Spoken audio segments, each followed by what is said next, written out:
Sometimes you see on Facebook or TikTok or Instagram these headlines that say, "Attention, coaches and consultants." But are coaching and consulting even the same thing, and can they even be grouped together? In this video, I'm going to give you a deep dive into the key differences between coaching and consulting and why it's so important to understand the distinctions. By the end of this video, you'll have a really clear understanding of which is the right approach for you and your organization. My name is Laura Meyer. I'm a consultant to some of the country's fastest growing brands and a mentor to consultants. I'm also a keynote speaker and best-selling author of the book Win-Win. I actually offer both consulting to national organizations and nonprofit, as well as coaching to people who want to become consultants within my company. It's a little confusing sometimes when I'm explaining it to other people. Hopefully that makes sense. So I'm really familiar with what it means to be a consultant and also what it means to be a coach. In my experience, they are totally different things.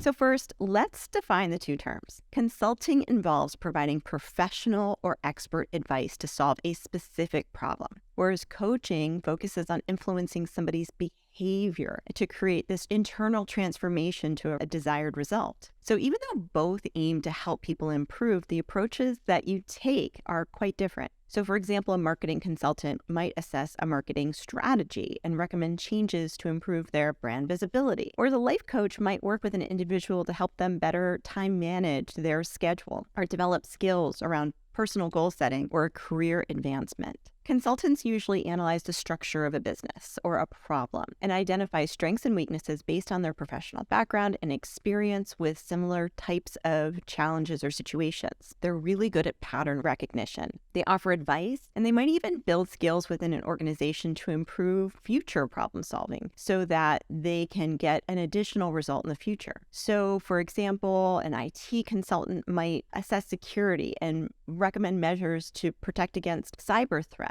So there's these types of roles that we play, whether we're a consultant or a coach. The primary focus of a consultant is very much on results or outcomes. These outcomes are what clients want to achieve, and they work to solve a mutually agreed upon problem. Additionally, consultants often specialize in specific industries or fields, which allows them to provide expert guidance based on their extensive experience. This expertise can be really invaluable to organizations that are facing complex challenges or seeking to optimize their performance.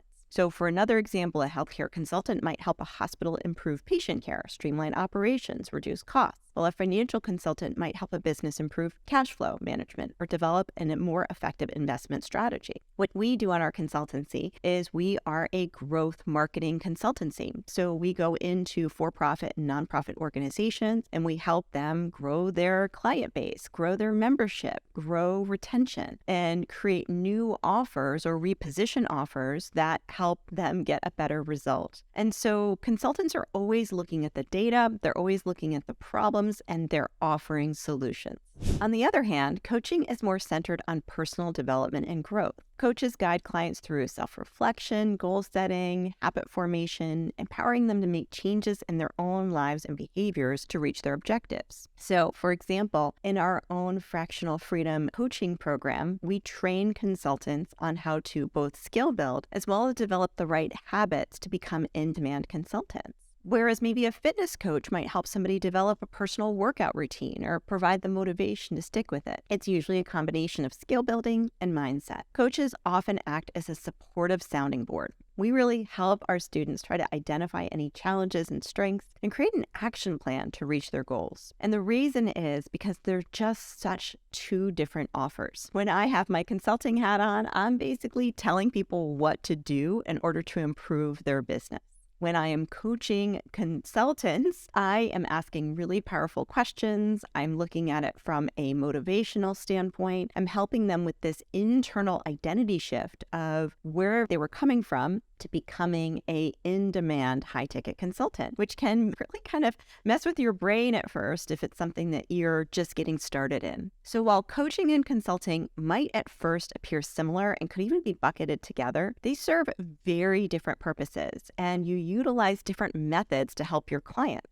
Understanding these differences is so important because you want to make sure that you're offering the right services for the right type of client as it serves the individuals or organizations that you're helping. So as you consider what approach is best for you, keep in mind the specific challenges that your clients are facing and the level of expertise that is required in order to get to where they want to be, and then the type of support that they need in order to best achieve their goals. So again, taking our organization as an example, I wouldn't necessarily sit with a board of directors or a managing director of a nonprofit and ask behavior-based questions about what they think is the right answer. They would be like, I don't know. That's why I hired you, Laura. Like, why are you asking me what I think? Like, I hired you in order to tell me what I should do. And that's what would be expected in a consulting relationship. Whereas with our students, if I just tell them what to do, like you should put up an application funnel, you should email everybody that you know and offer them consulting services, I think they would be like, whoa, wait, what? Like, what do you mean? Do I have the right information? How do I do that? What would that mean? How do I manage my time? I think there would be a lot of questions that would come up if I just told them what to do. They'd be like, great, thanks for telling me what to do, and wouldn't get a result, which is why we offer extensive training, goal setting, mindset support, question asking. A lot of what I use is more of that Socratic method in our coaching program to pull out the answers to the questions from our students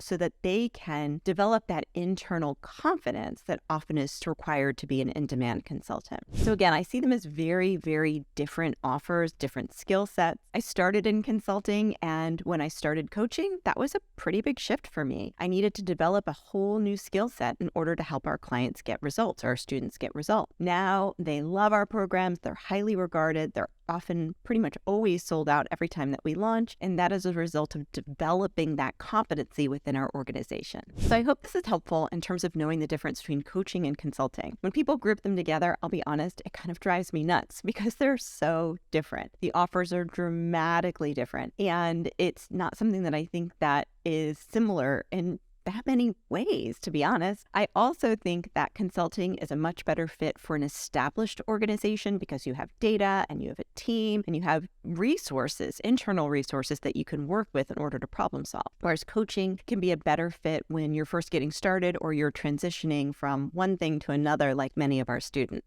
If you're thinking that you would like to get started in consulting and that maybe you've been coaching for a little while and you're thinking, actually, consulting sounds better to me. I actually really like just telling people what to do and I'm great at solving problems. Definitely check out my ebook. It is How to Turn Your Expertise into an In-Demand Consulting Offer. It's extensive. I probably should be charging for it, but I really like getting it out into the hands of as many people as possible because I'm super passionate about helping smart experts develop a consulting business, whether it's an advisory arm of your agency or whether it's a career transition. Consulting has been one of the best things that has happened to me as an entrepreneur, and I love sharing it with other people. So make sure to check out this link so that you can get the free ebook, and it's also linked in the notes below. And let me know, what did you think about this video? I'd love to hear from you. Anytime I hear from you, it's so encouraging to me to know that you're listening and getting value. And also make sure to follow along and check out my other videos on how to become an in-demand consultant.